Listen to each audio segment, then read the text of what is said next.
আব্দুল করিম বলে ময়না তোমার বলি, তুমি গেলে হবে সাদের পিঞ্জিরা খালি।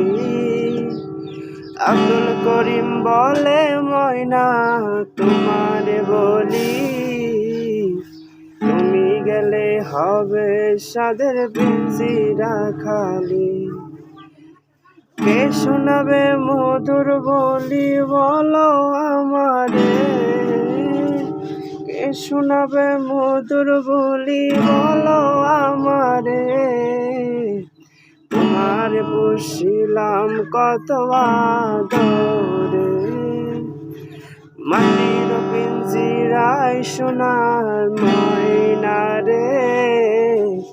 তোমার বসিলাম কত আদরে।